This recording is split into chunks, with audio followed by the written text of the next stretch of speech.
Assalamualaikum warahmatullahi wabarakatuh. Di sini saya akan menyampaikan materi tentang fonologi. Sebelumnya, perkenalkan nama saya Zalfa Nabila, NPM 2203050010. Yang pertama, pengertian fonologi. Menurut istilah, fonologi adalah bagian dari ilmu bahasa yang mempelajari bunyi bahasa secara umum. Fonologi terbagi menjadi dua, yaitu fonetik dan fonemik. Secara umum, fonologi adalah ilmu yang mempelajari tentang bunyi-bunyi bahasa dan distribusinya. Fonologi diartikan sebagai kajian bahasa yang mempelajari tentang bunyi-bunyi bahasa yang diproduksi oleh alat ucap manusia. Untuk selanjutnya, fonetik sendiri dibagi menjadi beberapa bagian. Yang pertama, fonetik akustik.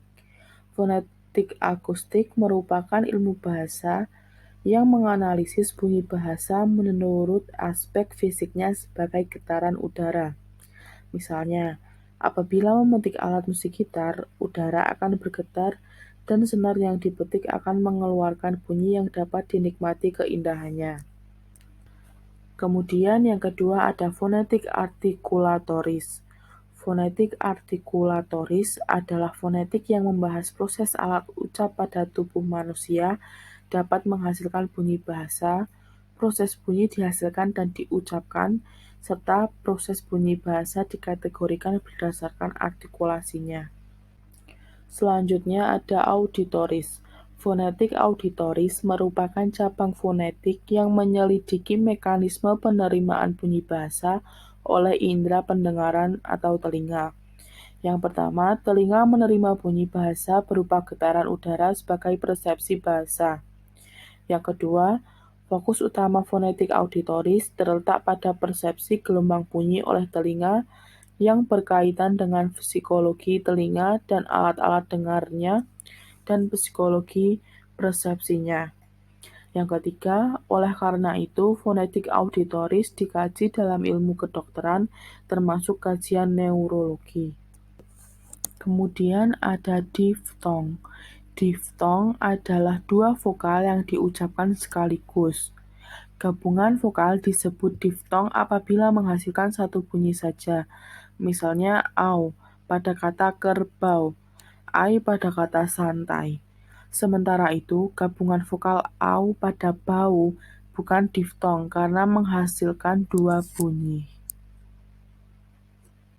Kemudian ada jenis-jenis bunyi bahasa. Yang pertama, bunyi vokal.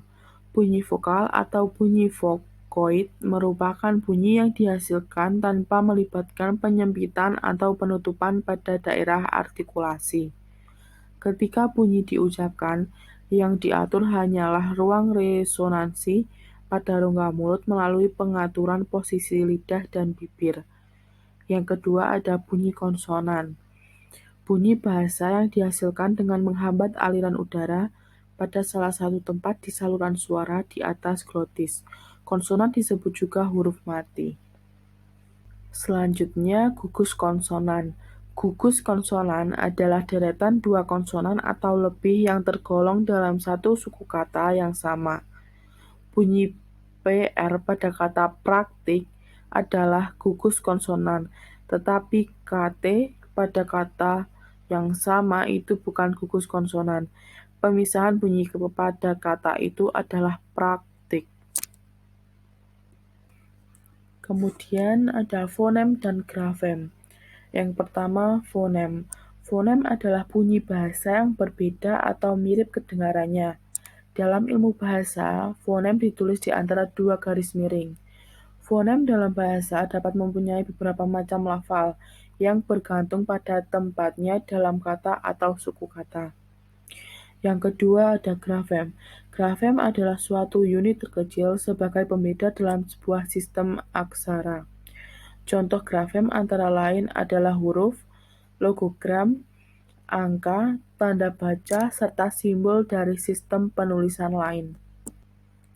Kemudian suku kata. Suku kata atau silabel adalah unit pembentuk kata yang tersusun dari satu fonem atau urutan fonem. Sebagai contoh, kata kamus terdiri dari dua suku kata, ka dan mus. Silabel sering dianggap sebagai unit pembangun fonologis kata karena dapat mempengaruhi ritme suatu kata. Kemudian, suku kata dibagi menjadi beberapa bagian. Yang pertama, satu suku kata. Satu suku kata berarti sebuah kata hanya memiliki satu huruf vokal maupun konsonan. Satu suku kata ini mudah sekali dikenal dan diucapkan, dan biasanya terdiri dari hanya 3 huruf, seperti dan, pun, di, dan lain sebagainya. Yang kedua adalah dua suku kata. Suku kata yang mengandung dua fonem vokal maupun konsonan. Banyak sekali kata yang mengandung dua suku kata di Indonesia. Yang ketiga, tiga suku kata. Kata yang mengandung 3 fonem, baik vokal maupun konsonan.